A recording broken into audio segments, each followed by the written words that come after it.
Magandang hapon po sa ating lahat at welcome sa ikapitong installment ng Philippine Indigenous Languages Lecture Series o PILS para sa taong 2023. Ang sering ito ng public lectures ay inorganisa bilang bahagi ng selebrasyon ng sentenaryo ng UP Department of Linguistics at bilang pakikiisa sa International Decade of Indigenous Languages na itinakda ng United Nations Educational, Scientific, and Cultural Organization o UNESCO. Ako nga po pala si Noah Cruz ang magsisilbing moderator para sa lecture ngayong hapon. Kasama rin po natin sina Binibining Sara Jael Cortez at Ginoong Brian Pipito na tatayong Filipino Sign Language Interpreters para sa lecture. Ang event pong ito ay naka-livestream sa opisyal na Facebook page at YouTube channel ng UP Department of Linguistics. Para po sa ating mga manonood, maaari niyo pong ilagay ang inyong mga katanungan at feedback sa comment section. Susubukan po naming ma-address ang mga ito pagkatapos ng talk. Tiyakin po sana natin ang ating mga tanong at komento ay isinulat ng may kaayusan at may paggalang. Maaari nyo din pong gamitin ang hashtag na #UPLingPils para sa pagpo-post sa social media ng mga karagdagang ideya o insights na may kaugnayan sa lecture. Sa punto pong ito ay kinagagalak kong ipakilala ang tagapagsalita para sa lecture ngayong araw. Hayaan niyo pong basahin ko ang maikling bio note ng ating speaker. Liberty Notarte-Balanquit is an assistant professor from the University of the Philippines, Los Baños. She is currently on study leave to pursue a PhD in linguistics at the Amsterdam Center for Language and Communication, University of Amsterdam, the Netherlands. Working with a sign linguistics group and Sign Lab Amsterdam, her research focuses on the study of variation in Filipino Sign Language or FSL.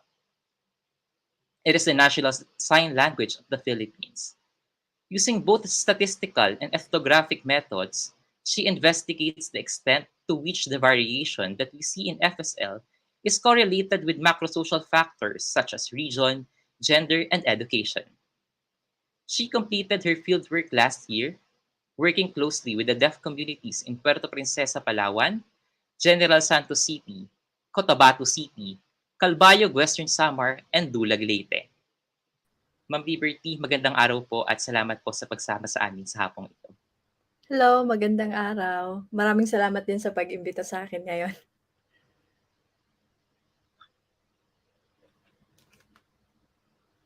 Okay. So, at this point, I would like to thank the UP Department of Linguistics and the organizers of PILS for giving me this opportunity to share part of my research about Filipino Sign Language. So my talk has 6 parts, which actually I lump into 3 major parts. So items 1 and 2 are more of a background discussion. Items 3 and 4 will give you a sketch of the Filipino deaf community and the definition of Filipino Sign Language as a language system. And finally, items 5 and 6, I will explain numeral variation based on the data that we collected from different regions and the social linguistic motivation for their retention.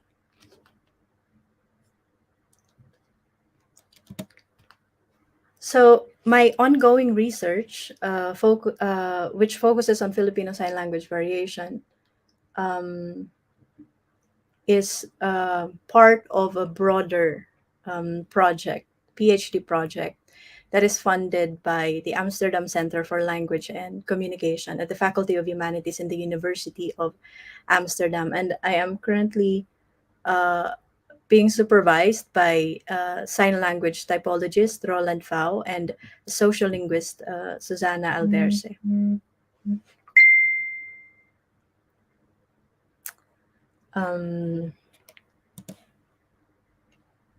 Okay, so last year I completed our data collection and we interviewed 40 deaf signers from Palawan, 40 from Samar, Leyte, 40 from Southern Mindanao.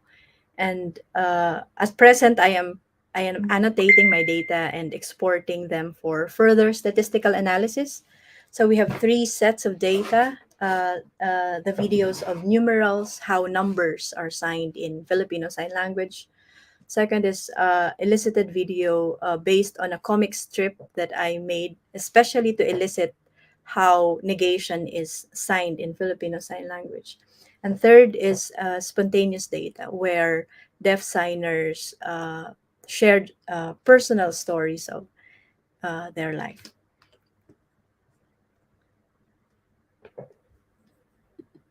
Okay, so let me give you a brief overview of what sign linguistics is, um, to give you a bit of a hint of how we do it in analyzing sign language data, which is something that is still relatively, if you look at the Philippine linguistics in general, it's still an emerging subdiscipline of Philippine linguistics. So, what we mean when we say we are studying sign language. So, first, I would like to give you a background of how languages scholars consider sign languages before. So, in fact, since 17th to 19th century, most language scholars did not consider, kung hindi man lahat, no, na language scholars did not consider sign languages as full-fledged natural languages. It was until the second half of the 20th century. Okay, so I show here the views on sign language in the general history of the study of languages. And in the first half of the 20th century, specifically, it was Bloomfield who commented on the nature of sign languages as derivation of simply derivation of or derivative, sorry, of spoken languages. So um, based specifically on spoken languages or influenced highly by spoken languages. And it was not until 1953 that sign languages were considered to be language systems that parallel spoken languages on all relevant levels of linguistic structures. So now we view sign languages as languages that are not universal. They are not simply pantomime or random gestures. They have a system. They differ substantially from each other. So we see, for instance, Filipino Sign Language is different from a sign language of the Netherlands or British Sign Language and so on. And sign languages all over the world are mutually unintelligible. So uh, this is similar to spoken languages. So I always, as someone studying sign languages, I always get the question of the most common question is, isn't it easier to have one universal sign language? Well, it could be ideal, we know the story of Babel, for example. So for spoken languages, for example, it could be ideal that we have one spoken language and the entire world is monolingual, but it's not, because of the cultural differences and the differences in the way that languages emerge.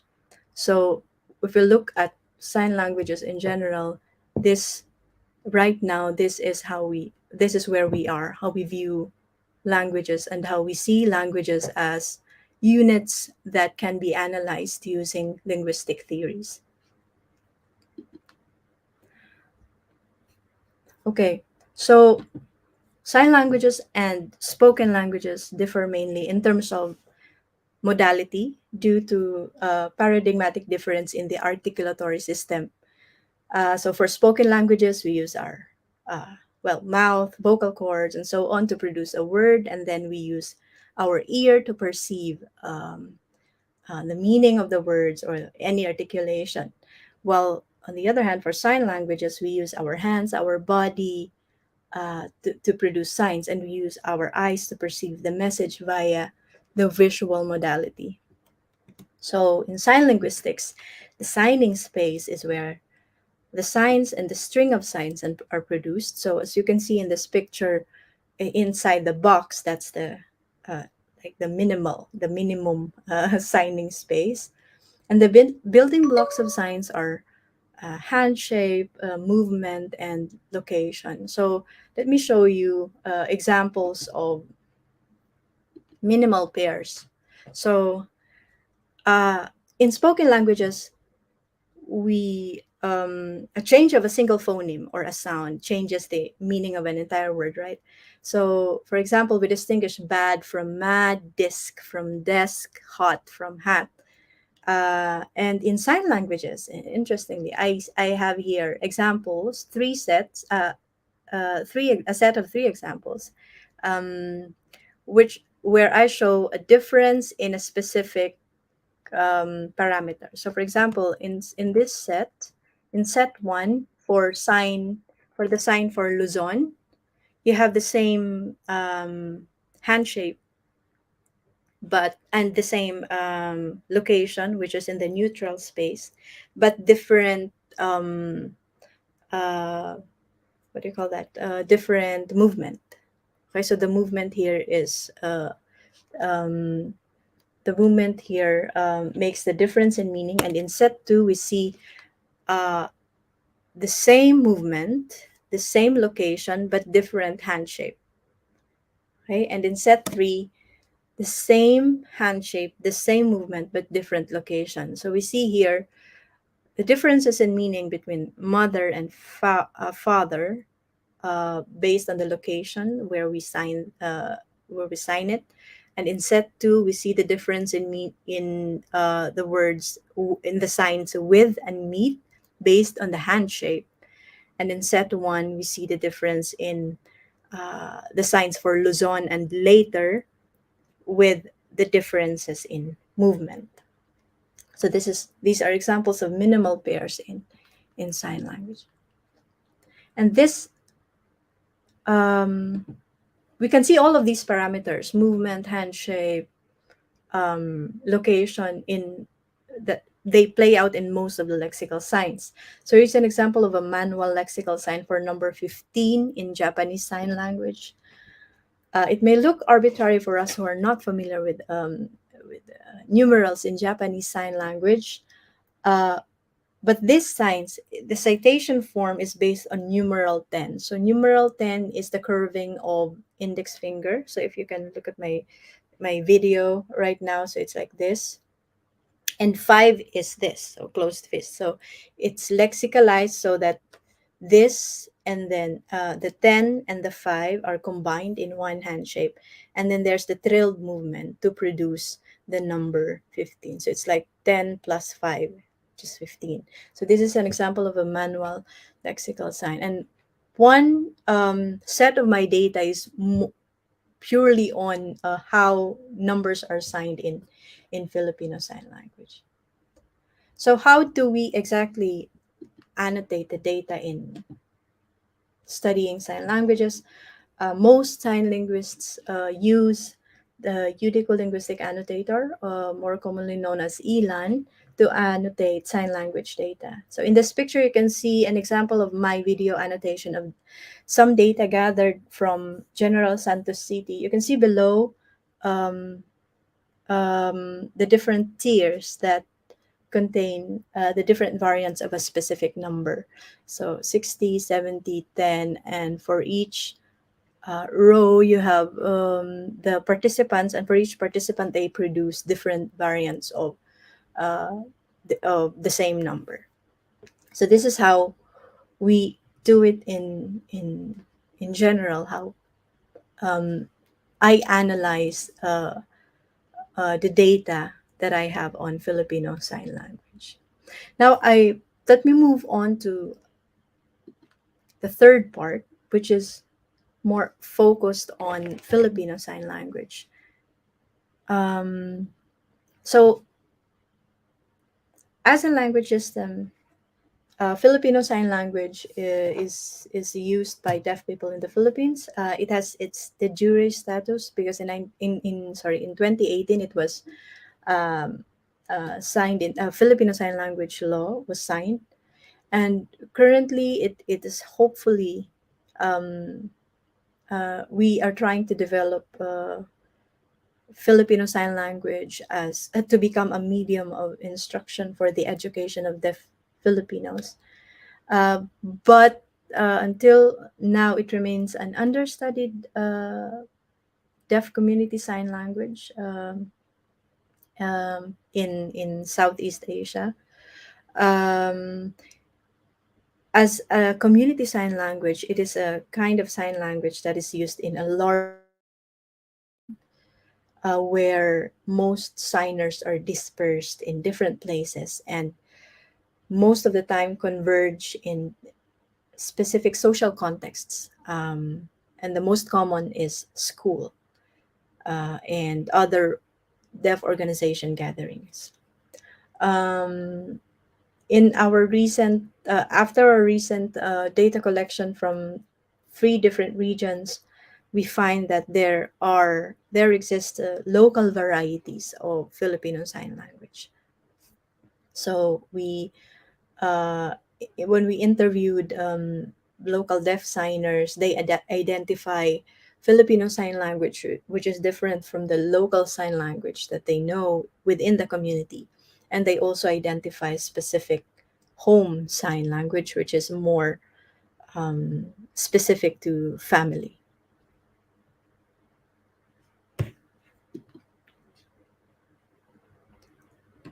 Okay, so there's a great deal of influence from American Sign Language because mainly of the establishment of school led by the American government in 1907. So this influence continued up until 1980s with the Peace Corps Volunteer Program for Deaf Education, where deaf and hearing American trainers were assigned to different provinces and different regions all over the country. And eventually, this had an impact on um, Filipino deaf English literacy.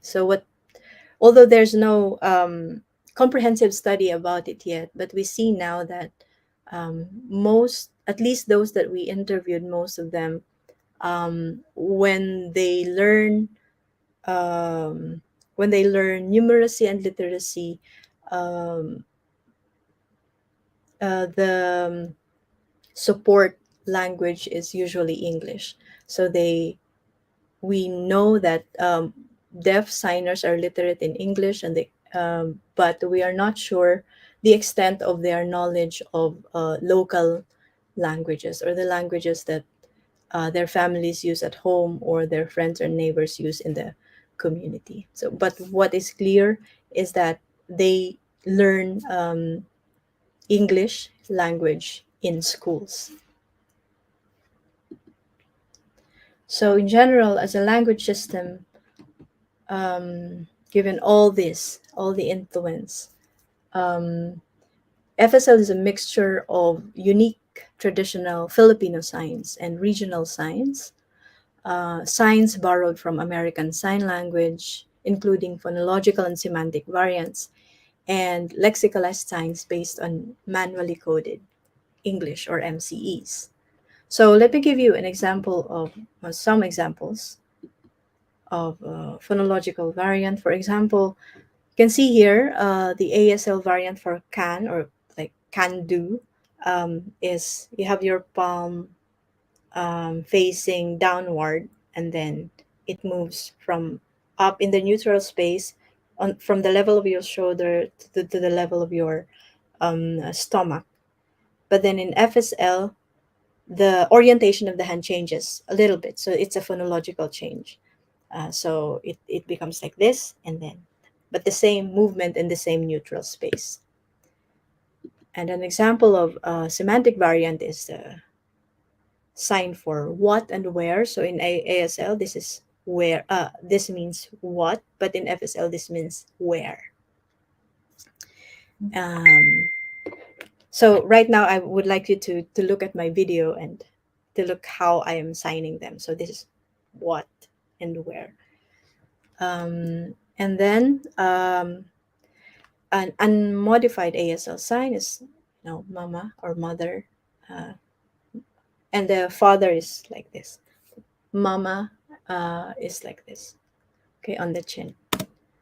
And examples of manually coded English or signs that are initialized. So for initialized signs, we usually use the first letter of the word um, as the hand shape for the sign. So, for example, for the sign for government, if you just look at my video, it's like this.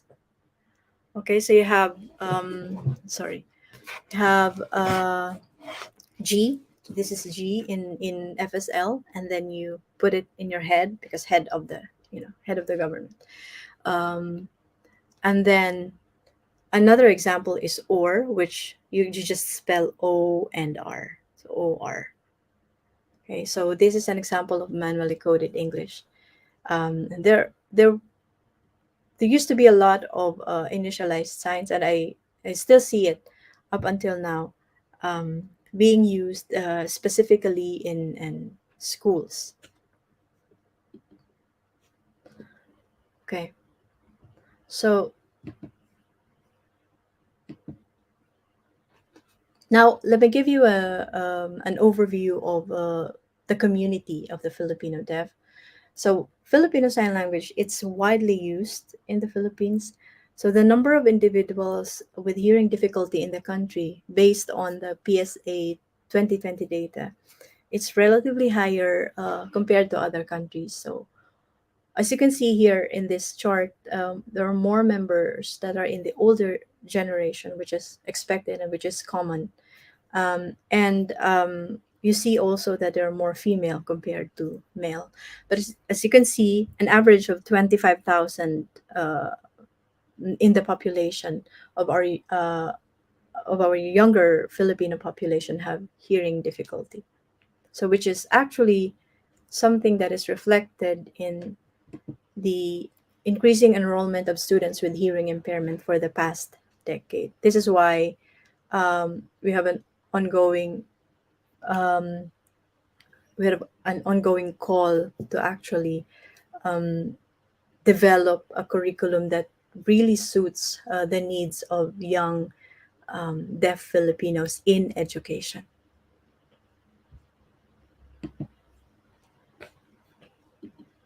So, in terms of population distribution and language acquisition, so as I've said earlier, deaf Filipinos are dispersed in different communities across Philippine regions, most of them born to hearing families. There are a few deaf marriages. So, for instance, o- o- um, of the 120 deaf signers that we interviewed, there were, let's say, 3 to 5 deaf marriages. Um, and most of the time, deaf children learn home signs with their hearing families, which is more basic compared to Filipino Sign Language. And formally, they acquire Filipino Sign Language in school or like deaf units. For example, in Cotabato City, there is um, uh, there is a special unit uh, that is formed to teach deaf children and adults Filipino Sign Language. And most deaf Filipinos engage in both deaf to deaf and deaf to hearing interactions on a daily basis. So this means that um, there's always opportunity to use sign language, even if deaf signers have to do it with a non-signing hearing interlocutor. So this in general is the view that we have, the knowledge that we have about distribution of population and how deaf Filipinos acquire sign language. In terms of our attitude toward deafness in the Philippines, it is common throughout the world. For the longest time, deafness is treated as something to be cured. So this view influenced how we view deafness in the domain of education, for example. So in the Philippines, students with hearing difficulty are subject to mainstreaming, um, uh, meaning that they are combined with hearing uh, children in a hearing classroom. But now we are trying to change this, or to have an influence on how we make policies about deaf education. So we want to give the Filipino deaf community an education that is based on their language, which is Filipino Sign Language. And we recognize that Filipino Sign Language is part of their deaf identity. Um, and this is one of the reasons why research on the structure of Filipino Sign Language and variation of FSL is urgent and necessary. So at this point, I will transition to that part of my talk that touches upon the structural study of FSL as a legitimate language system that is capable of changing and retaining certain forms for specific communicative function.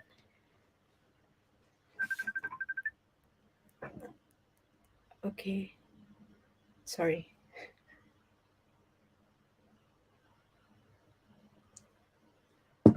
Okay, and I will focus on the domain of numbers.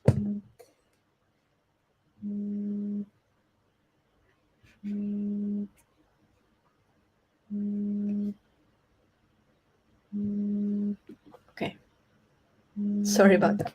Okay, so in spoken languages, numbers or numeral formation, or how we, how the words that we have for numbers, it is an area of stability and lack of variation. So in oral varieties, they are open. They are open to variation in sign languages because of three reasons. So one, there is the availability of iconic signs to form numbers, and there is FSL's history of contact with other languages, including American Sign Language and English language and other spoken languages. And number three, which is one of, I think, I consider one of the most important factors, is different interlocutors that signers interact with on a daily basis.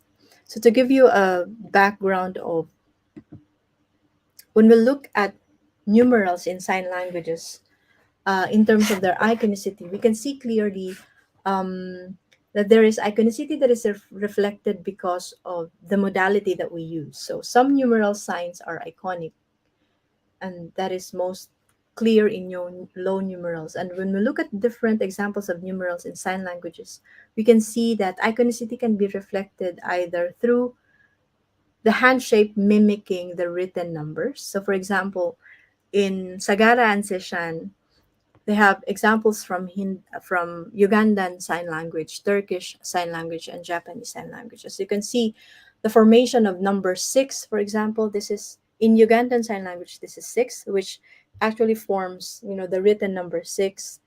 This is seven, which mimics the number seven, and this is eight. This is a bit difficult, but it looks like this. It's like two holes made of the thumb, forefinger, and the middle finger. And then you have this as number nine. And then in Turkish Sign Language, it's the same. So this is six, which mimics the written Arabic Indic number. This is seven. This is eight, and this is it has a certain movement. So this is nine. And then in Kanji, this is one. This is two. This is three, and this is 1000, for example.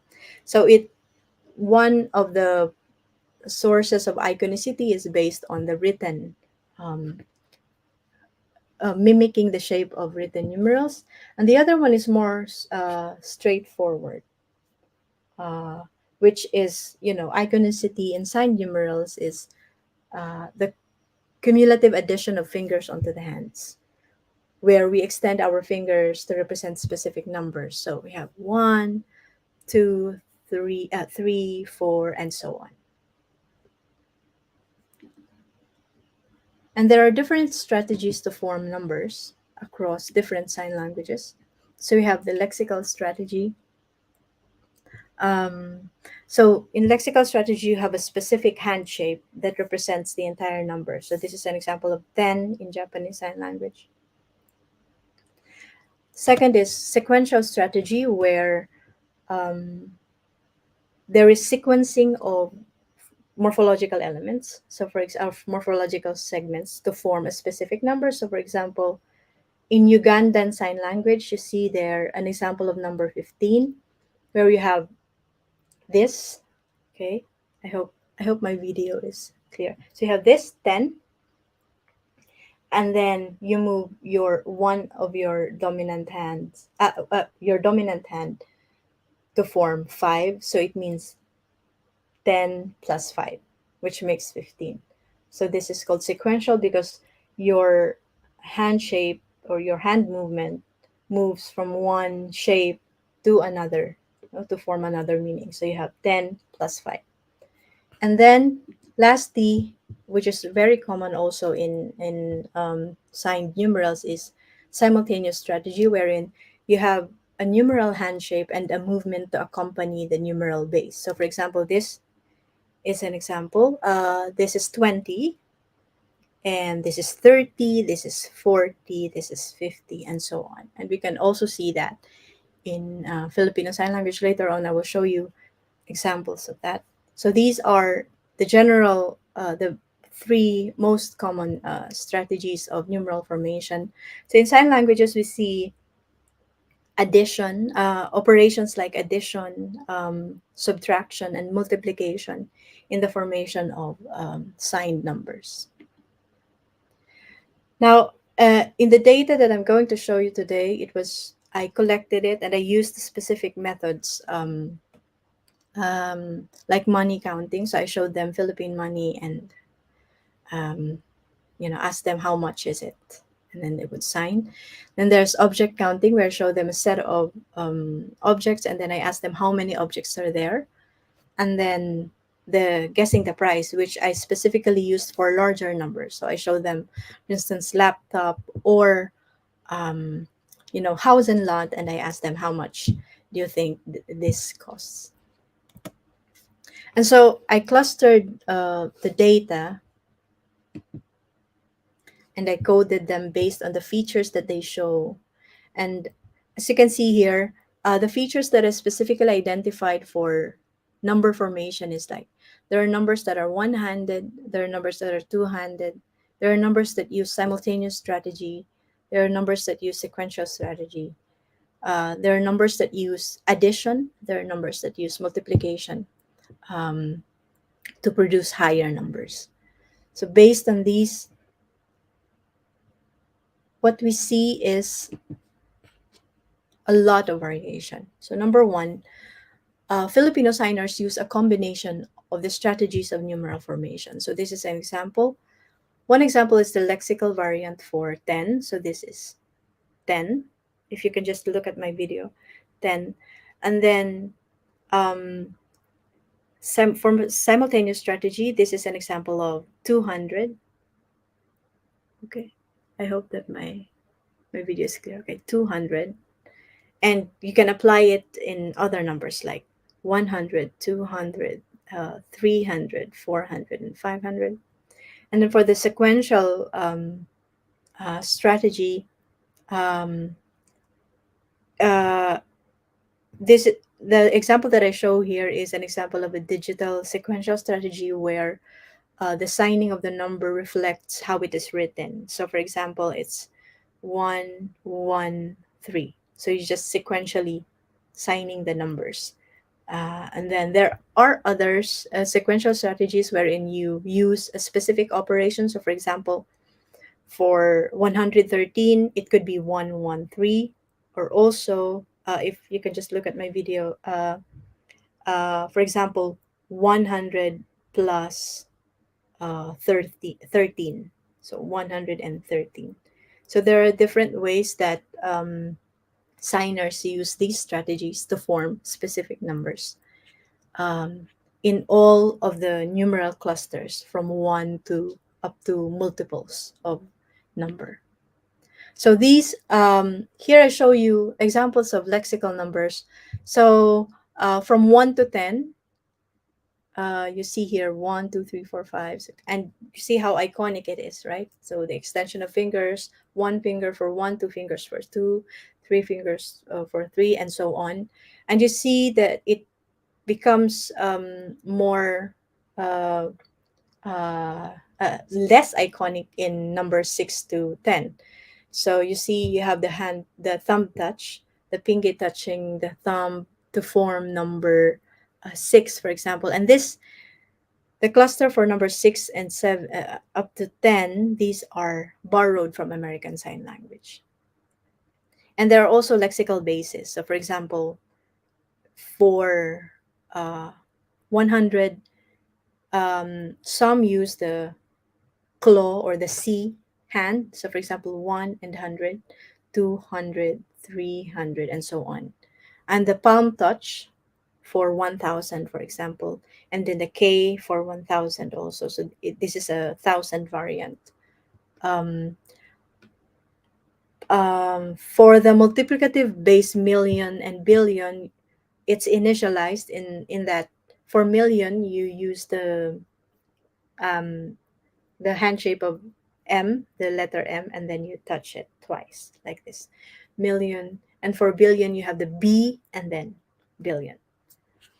So these are examples of lexical. And then next one is simultaneous. So there are different simultaneous strategies that are used in different clusters. For example, for cluster 11 to 15, deaf signers use the phalangeal extension. So for example, this is 1 and this is 11. This is 12, this is 13, this is 14 and 15. And there is also for the numeral 16 to 15, there are two ways. So the traditional movement is meaning that something that is not borrowed from ASL is this. So you touch the pinky and then the forefinger, and repeatedly. So it's like 16 and then 17 and then 18 and then 19.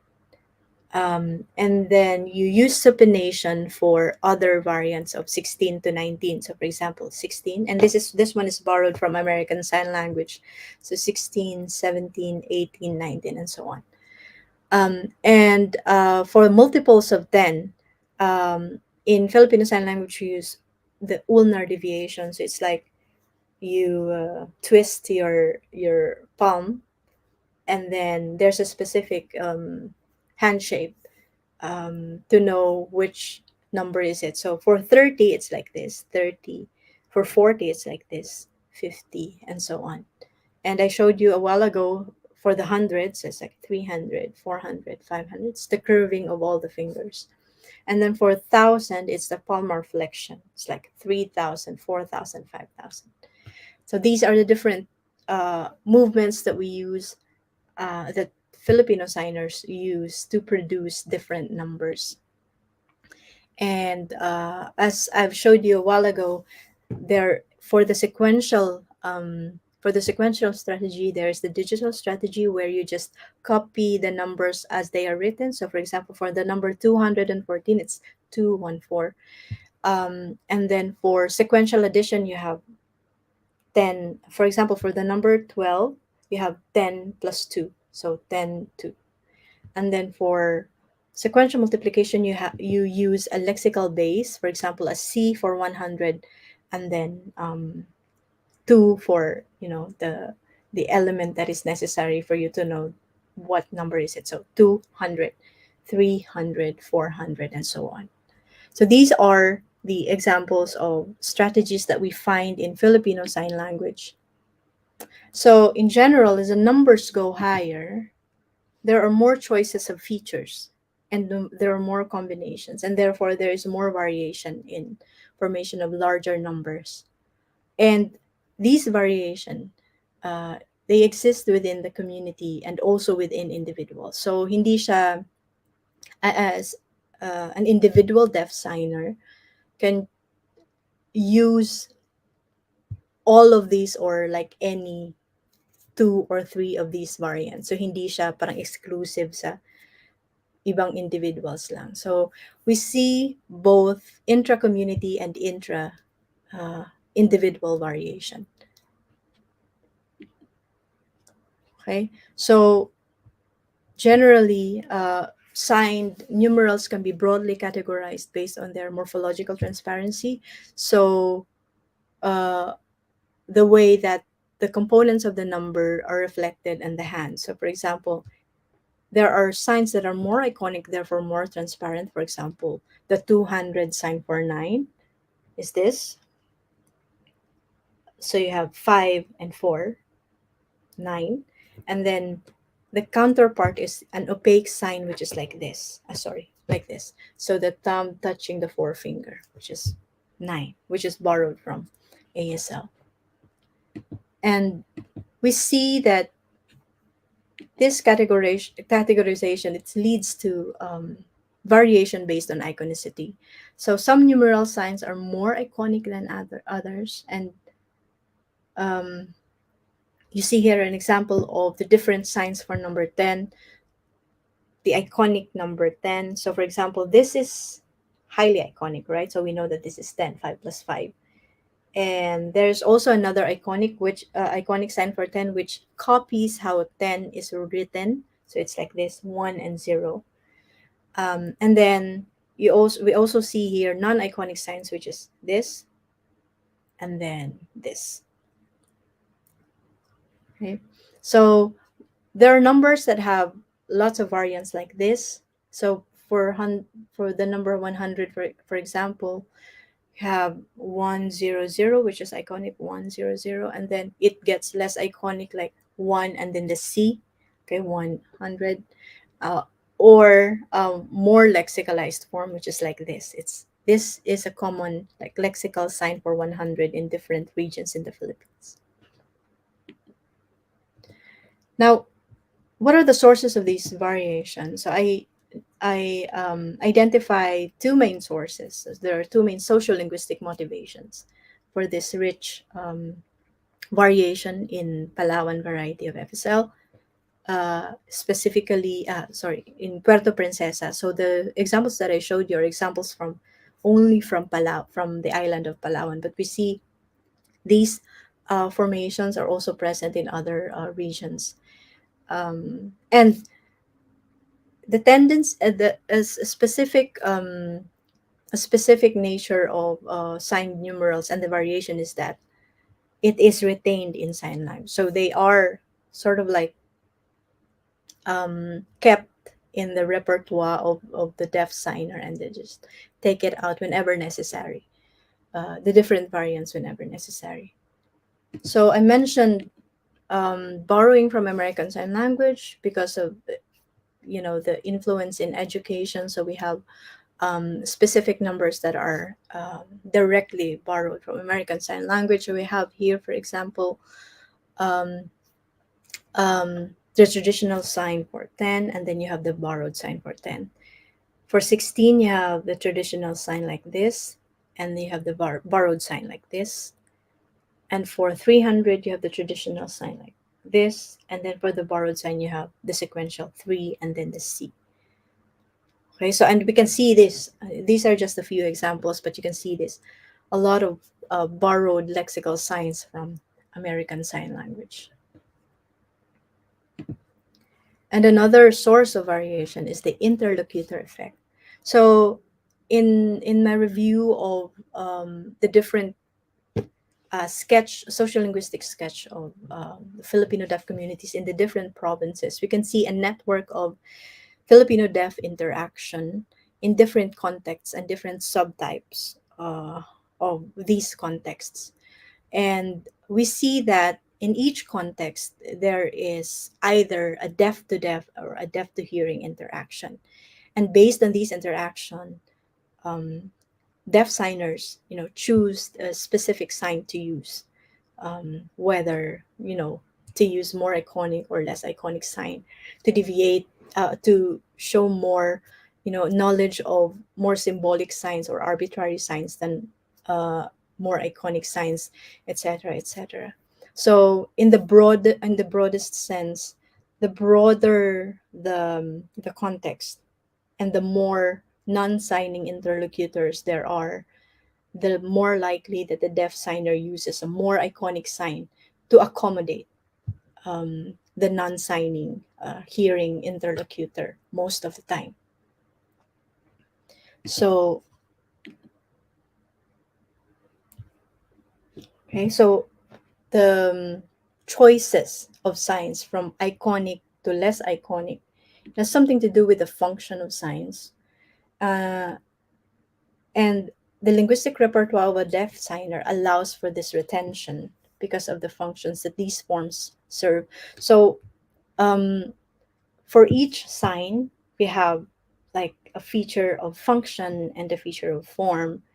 And in terms of function, depending on the social linguistic context, or the communicative context, whether it is narrow or broad, whether the interlocutor is hearing, signing hearing or non-signing hearing, or a deaf signer or a non-signer, um, the the the Filipino deaf chooses whether to use an iconic form or an opaque form. So this, for each sign, there is always this um, function feature and the form feature. And this is, I think, this is how variants are retained. So because of the constant communication with the different kinds of interlocutors, there is always a need to choose between an iconic and less iconic sign. And in general,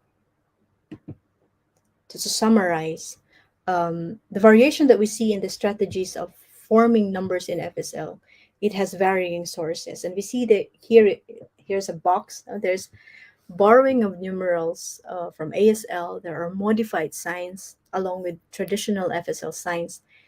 There is existence of more iconic signs uh, that functions to accommodate larger non-signing interlocutors, which is very common in the Philippines. And in general, the retention of these forms are also influenced by their use and transmission in schools. So, um, all in all, we see this that Filipino Sign Language as a language system, it will always be, as a combination of these forms that have different sources and different influences, historical or vertical or more horizontal influences from around the community. And this is why we see a lot of variation, and this is why we see um, how possible it is to retain the variants, even though there are so many variants of a specific lexical sign. So to still have time. So to end, okay, my talk today, if we try to locate Filipino Sign Language, the study of FSL in the broader history of sign linguistics, we, we might find it to have begun between 1980 and 1990, or 1990s and early 2000s, and it peaked in early 2000s with the founding of the Philippine Deaf Resource Center and its collaboration with the Philippine Federation of the Deaf, which yielded the publication of a very first comprehensive documentation of Filipino Sign Language. But you know, still more work needs to be done, considering the how rich, how we see how rich Filipino Sign Language is, especially that we see uh, a parallel between the spoken languages of the Philippines and the sign languages of the Philippines, wherein we see uniqueness in each region. We find how unique a specific region can be in terms of their use and their production of Filipino Sign Language. So, still more work to be done. And based on the literature on Filipino Sign Language and deaf studies in the Philippines, we can see a variety of topics, mostly related to education, literacy, and behavior. Sorry. Um, So roughly between 2008 and 2010, there's an interest in application of computer technology in the study of recognizability of manual signs, for example. And there's the question of automatic recognition, which I think is still going on. Um, you see in the rightmost part, the linguistic study of Filipino Sign Language. It's still below 10% of the total studies on FSL that we can find so far. And the total of these studies is even, it's not a big number. So I hope that my current project and this talk, can contribute to this emerging field of Filipino Sign Language research, hopefully in the future, Filipino Sign Linguistics. Uh, and I hope that in the near future, more Filipinos find interest in the emerging field of Filipino Sign Linguistics. So I think that will be all. I'm looking forward to our discussion. Ayan, maraming salamat po Ma'am Liberty sa pagbabahagi ng inyong research. Talagang sa loob po ng maikling panahon ay napakarami naming natutunan tungkol sa Filipino Sign Language, maging sa katangian ng sign languages in general. Ngayon po ay dadako na tayo sa ating Q&A. Habang hinihintay po natin na pumasok pa ang mga tanong, komento at reaksyon ng ating mga manonood, baka pwede po nating simulan ang talakayan sa aking personal na katanungan. So yung tanong ko po ay may kinalaman sa pagpoproseso ng datos. Mm. So ayun po, sa mga pananaliksik po na ginagawa nyo sa Filipino Sign Language at sa mga gagawin nyo pang pananaliksik, meron po ba kayong mas pinipiling paraan ng pagtatranscribe ng mga datos? Kasi may iba't ibang notation systems na po na na-develop, di ba? At iba-iba pa pong mga sistema. So para sa inyo po, meron po bang isang notation system na angkop para sa mga datos na galing sa FSL? So, well, yung... Okay lang ba Tagalog? Okay lang naman, no? Okay, sa interpreter natin, okay lang na. Okay, so, specifically sa annotation ko ng FSL, I made my own notation system. So I had to do it kasi wala pang kahit anong. Meron noon, but the focus is on lexical variation in different regions, which does not focus on signed numerals. So I think in terms of notation system, it will depend on the data that you are focusing on. So for the numbers, for example, I have specific codes for specific numeral strategies. So I have a code for lexical, sequential, simultaneous.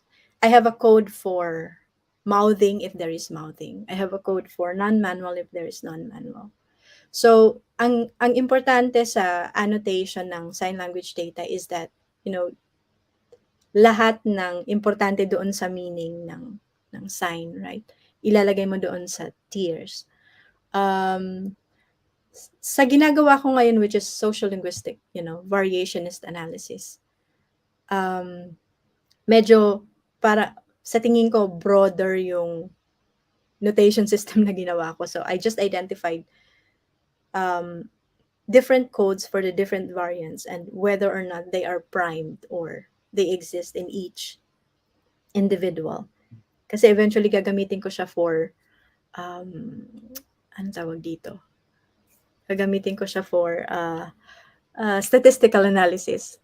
So what I do is for one variant I have one code, and then usually there are like maximum of 5 variants, for example, and I just for each participant I just note kung anong variant yung ginamit nila. If it is primed, meaning na yun yung pinakauna nilang produce nung nakita nila yung stimuli. So, ganun lang sa ngayon. Pero sa Sign Lab, merong din-develop na isang system ng annotation na hopefully, something na magagamit natin generally. There already exists like a phonological notation system for sign languages, which is developed in Radboud University in Mm. Nijmegen, dito rin sa Netherlands. But hindi ko yung ginamit kasi hindi nga siya akma doon sa data ko. Mm. So, I think ganun yung mangyayari kapag specifically kung anong data. So, naka-package dun sa data mo.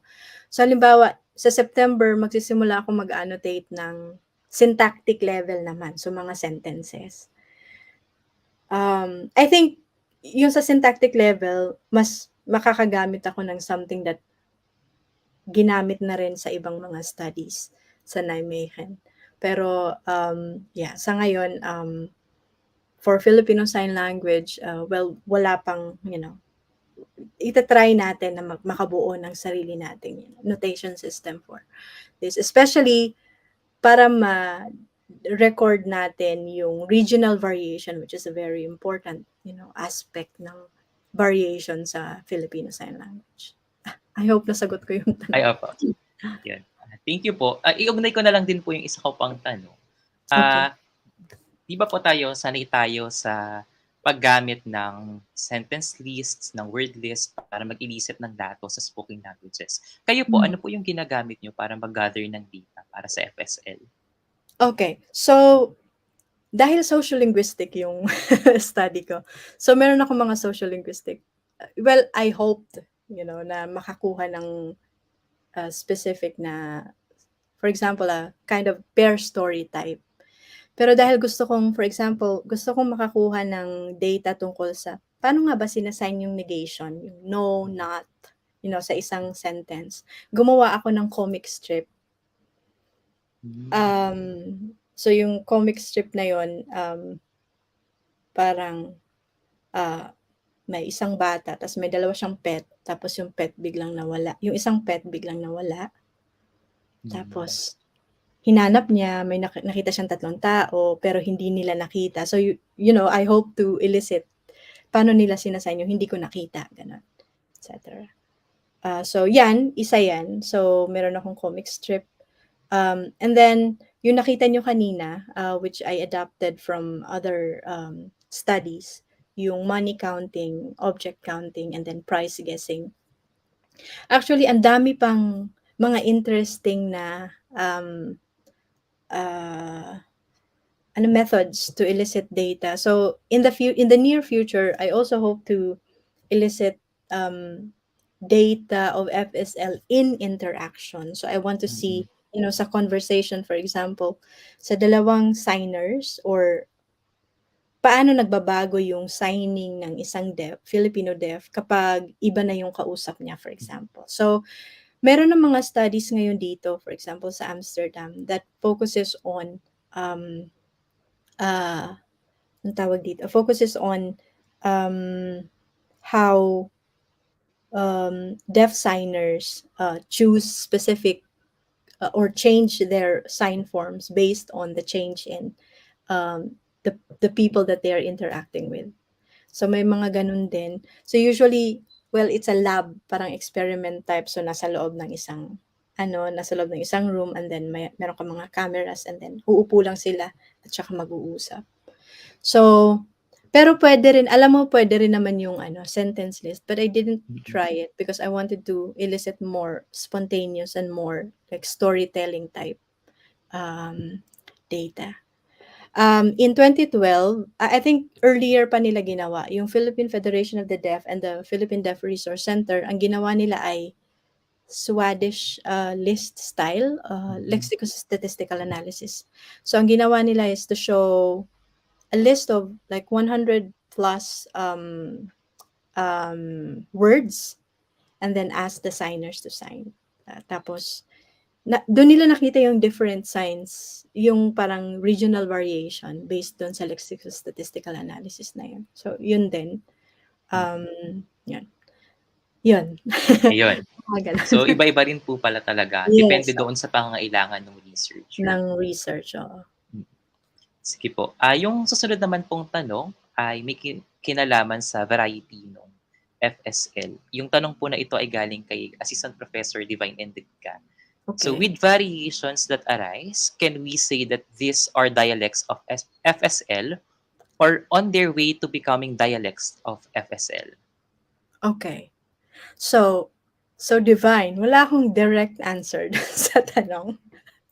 So that's something that I hope to answer, at the end of my PhD. Pero I always get that question sa lahat ng talks ko yata na pinuntahan.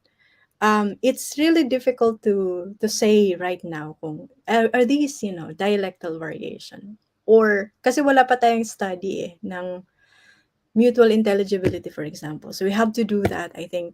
Well, baka pwedeng gawin ng UP Department of Linguistics. Gawin nating project, ganyan. We have to do that to know yung extent ng differences. Kasi, alam mo yung interesting sa Filipino Sign Language, as sa sign languages in general, is that, so we see these variation, right? On the lexical level, and the syntactic level. Pero once nag-converge yung deaf people sa isang event, for example, they can accommodate themselves and they can understand each other. So hindi ko alam kung is this something that is contextual or may limit ba yung understanding sa contexts na yon, like national gatherings of deaf people. They do understand each other. They come from different parts of the Philippines, pero they do understand each other. And there's also the element of your education system. So I think there is a certain degree of similarity kung paano tinuturo yung sign language sa different provinces sa Pilipinas, na I think nakaka-influence dun sa common sa mga common elements na nakikita natin dito sa mga varieties ng FSL na meron tayo ngayon. So, in terms of transmission sa domain ng education, I think, we can say that there is a certain uh, relationship, no, linguistic relationship between these variants. Pero yun nga, sabi ko sa'yo, I cannot say na they are Mm. dialects. For now, wala akong evidence to Wala. say that they are just dialects of FSL. Because sa grassroots, some deaf signers think that they know a local community sign and they know a Filipino sign language that they can learn in school. So if yung community may ganong identification, then it's possible, right, na baka nga iba to. Mm. Pero yun, ewan ko, baka sa next data analysis ng syntax, for example, pwede nating Mm. makita. And I think we need to do a perception study. Like, Mm.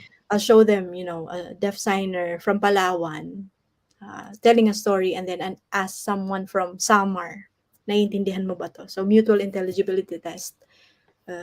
As basic as that. Maybe we can do that to know anong extent ng similarity at difference. Ayun. May mga na-encounter na po ba kayong sociolect ng FSL? Kasi parang naalala ko, may dokumentaryo si Sandra Aguinaldo noon, nung 2011 yata yun. May boses din si Becky. Tapos parang na-feature doon yung natatanging paggamit ng FSL ng Deaf Pink Club. So may mga ganun din po ba kayong na-encounter sa mga research na ginagawa?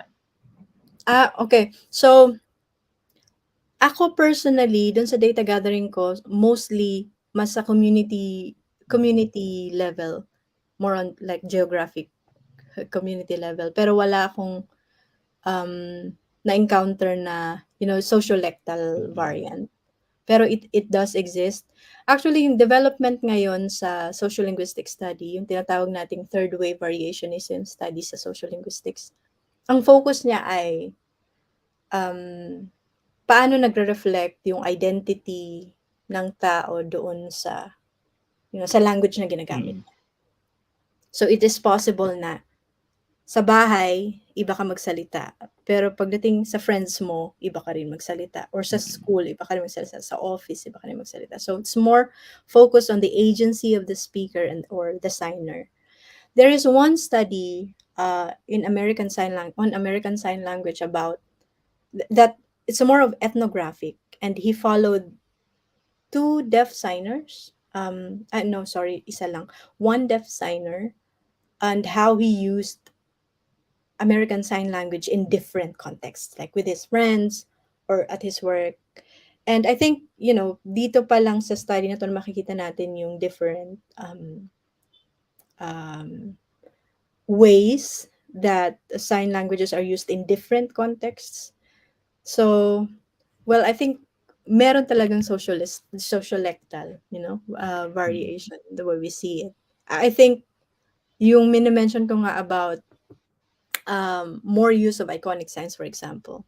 So, halimbawa, ang isang ang bagay na curious ako, for example, sa palengke, yung interaction ng deaf people sa palengke, how would it play out if they are interacting with, non-signing hearing people? And I think more iconic, no, more accommodating. Uh, Napakayaman ng deaf experience, I think, sa use of sign language. Na sa tingin ko kapag binuksan natin yung binuksan natin yung aspect na yan on sociolectal variation, marami tayong makikita. Mm. Ayun po, salamat po. Punta na po tayo sa tanong ni Associate Professor Aldrin Lee. Yan. Nakatakot Hello. naman. Hi, Sir Aldrin. Yan. So, hello, congrats Liberty, and thanks for sharing your research to us. So, yung tanong po niya ay, are the regional variations you mentioned earlier variations of ASL influenced FSL? Or is there any sign language community in the Philippines that has emerged autochtonously? Okay. Pakabigat naman ng autochtonously, Sir Aldrin. Okay. So, Sir Aldrin, thank you sa tanong mo. In 2008, there was a study, actually, it's under Summer Institute of Linguistics yata, by Hope Hurlbut, about an emerging, about Philippine Sign Language. And then, may isa siyang brief sentence doon about the existence of a specific community village sign language in San Julian, Samar. Um, uh, so I think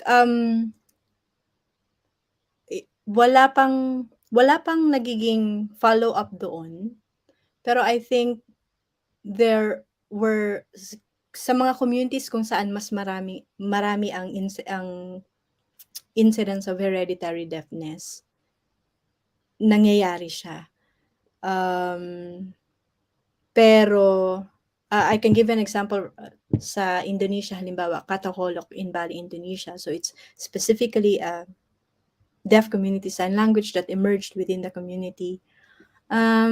Pero sa Filipino Sign Language, Sir Aldrin, based on the data that we have, mostly mga deaf community sign language influenced by American Sign Language, acquired through education, combined with some emergent local signs and familects, family signs that are used within the families.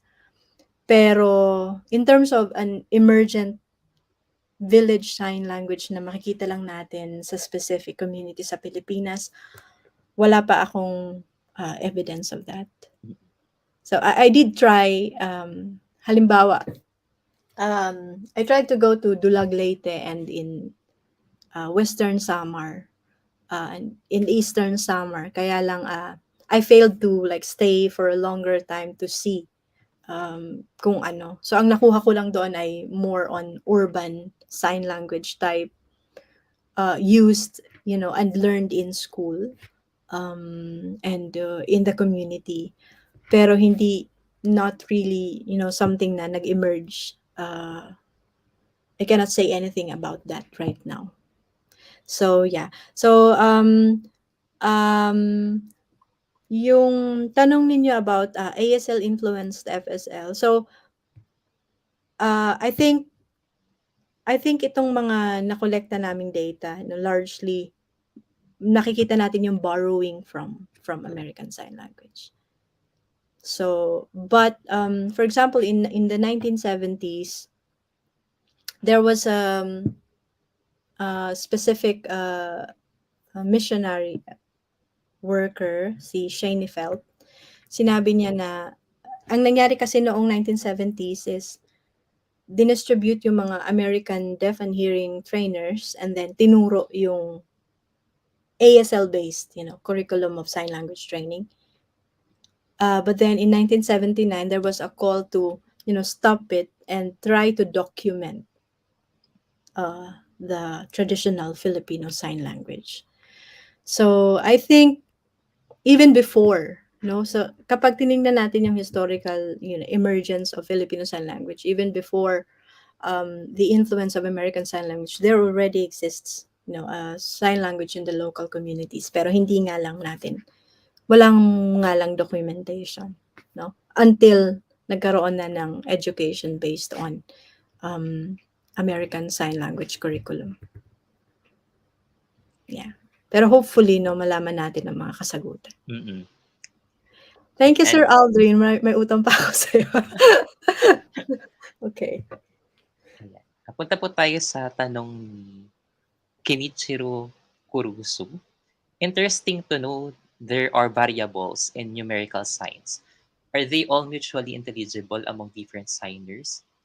Among several strategies to express numbers, lexical, sequential, and others, is there a certain preference among signers? So, bali dalawang tanong po ito. Yes, yes, yes. So, okay. So, yung intelligibility ng numeral signs, it depends. Sorry, English kaya? English ko kaya sasabihin? Pwede po, pero Or should I answer in English? Okay. So, based on the intelligibility of numeral signs, there are specific signs that are mutually intelligible, specifically the iconic signs. So it's easier, even non-signers can understand it. But as you go to the more lexicalized signs, for example, so you have 100, right? And then in southern Mindanao, you have this as 100, which is different. And, if you show this to someone who is not from southern Mindanao, parang magtataka. It's not common. So there are specific numbers that are mutually intelligible, and these numbers are usually like the more iconic numbers. And the second question is ano nga ba yung second question? Okay, among these okay, so with the data that we have right now, the most common primed kumbaga na strategy is in terms of well, it depends on the numeral cluster. So for example, lexical numbers are usually on the lower end, so 1 to 10, mostly lexical, which is self-explanatory because you just produce a specific monomorphemic sign like this one, 2, 3, and so on, 6, 7, 8. And then based on these base numbers, in higher numbers, for example, multiples of 10, you use a combination of these hand shapes. For example, 60. For the number 60, you use number 6 and then a specific movement to produce 60, like this, 60. So this is common in the numbers multiples. And sequential strategy is common in the compound numbers. So for example, 113, 150. So signers actually use in the lower numbers, most common is lexical signs. In the multiples of 10, multiples of thousands, in the multiples in general, signers use simultaneous strategy. Specifically for the numbers 11 to 19, signers use simultaneous strategy also. So, for example, 11, 12, 13, etc. So I think the priming of a specific strategy depends on the numeral cluster that you are, the number and the numeral cluster that you are signing.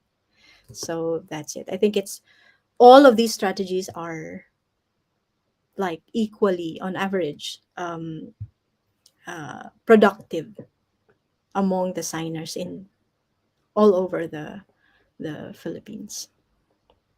Ayun.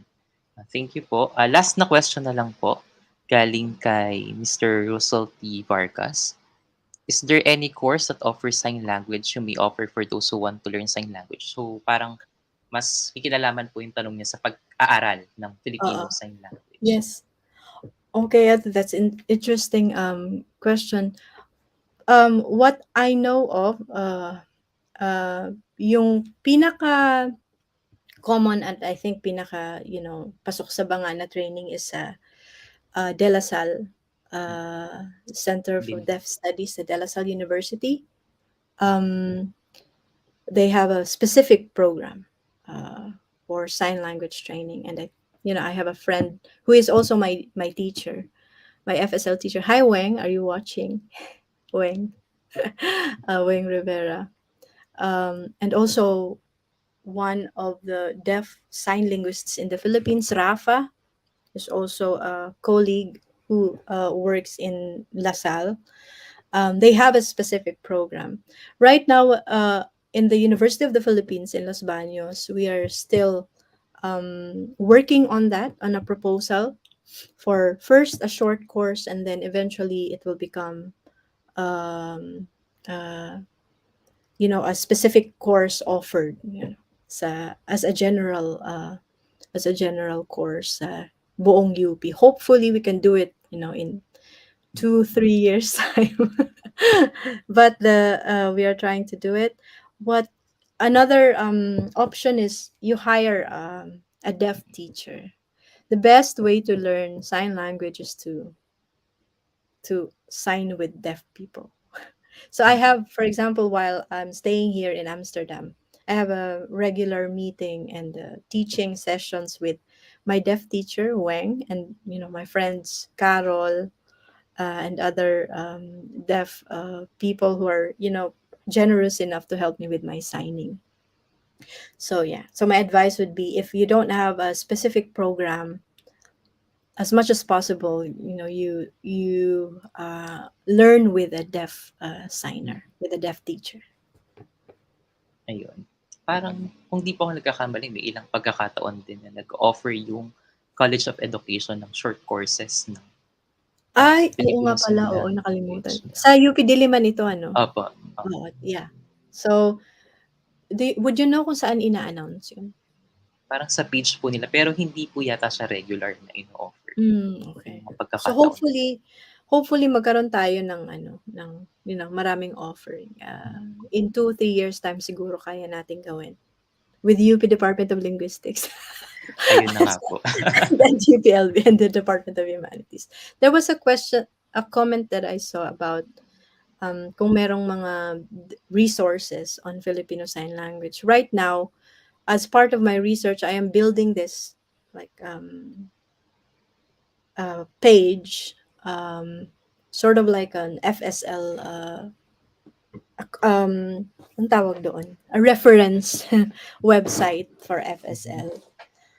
And hindi pa siya live, so, but hopefully, we can help, especially to deaf teachers and, teachers of FSL, uh, to use this specific website as reference for their teaching. Um, and I think may mga small tutorials sa YouTube, but ang kailangan lang natin bantayan is that um, some videos do not specifically reflect the traditional FSL, but more Hmm, reflect more like American Sign Language. So, what we want to do with our work, and what we want to document, is actually the traditional regional and national Filipino Sign Language that we have right now. So yun lang. yun. Sige, thank you po. Para po sa mga manonood natin, kung may mga tanong pa po kayong nais na itanong kay Ma'am Liberty, maaari niyo pong ipadala ang mga ito sa email address ng Department of Linguistics at kami na po ang magpapaabot ng mga ito kay Ma'am Liberty. Muli, maraming salamat po Ma'am Liberty sa pagpapaunlak sa Thank aming you. imbitasyon at sa pagbabahagi ng inyong pananaliksik tungkol sa Filipino Sign Language. Aabangan po namin yung mas marami pa pong ah, resulta ng inyong pananaliksik tungkol sa Filipino Sign Language at sa mga variety nito. Sa pagkakataon pong ito, 10 ng mga miyembro ng UP Department of Linguistics ay pinagkakaloob namin ang Certificate of Appreciation This certificate of appreciation is hereby given to Liberty Notarte-Balanquit for delivering a lecture titled Filipino Sign Language Numerals and the Expansion of Deaf Linguistic Repertoire as part of the Philippine Indigenous Languages Lecture Series organized by UP Department of Linguistics, given this 17th of July 2023. Signed by our chairperson, Maria Cristina S. Gallego, PhD. Nais din Thank po namin you. magpasalamat. Salamat po. Nais din po namin magpasalamat sa lahat ng tumutok sa ating mga live stream. Hangad po namin ang patuloy niyong pakikiisa at pagsuporta sa iba pang mga event at aktibidad na ilulunsad para sa pagdiriwang ng ikasaddaang taon ng departamento. Sa mga sumubaybay po sa ating lecture ngayong hapon at nais na makatanggap ng Certificate of Attendance, pakisagutan lamang po ang evaluation form. Ang link po ng form ay makikita sa comment section. Ang susunod pong installment ng Philippine Indigenous Languages Lecture Series ay gaganapin sa buwan ng Setyembre. Sa darating naman pong Webes, July 20, ay magkakaroon ng Linguistics Brown Bag Session na may pamagat na Reclaiming Our Voices, Advocating Decolonization Through the Bicol Multilingual Corpus Project. Ang magiging tagapanayam po natin ay si Mr. Luward Allen Subiri mula sa University of Hawaii at Manoa. Gaganapin po ito sa ganap na alauna ng hapon sa Palma Hall 207. Fully in-person po ang event na ito.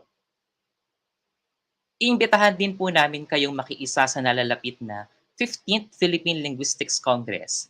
Ito po ay gaganapin sa ika-23 hanggang ika-25 ng Agosto 2023. Ito po ay gaganapin sa UP Nismet. May isasagawa rin pong pre-conference workshop sa ika-22 ng Agosto. Ang deadline po para sa early bird registration ay sa July 31. Para po sa mga update tungkol sa PLC at sa iba pang mga aktibidad ng departamento, mangyaring i-like at i-follow po natin ang opisyal na Facebook page ng UP Department of Linguistics. Maraming salamat po sa pagsubaybay sa lecture ngayong hapon. Muli, ako po si Noah Cruz. Hanggang sa susunod na installment ng PILS. Magandang hapon po.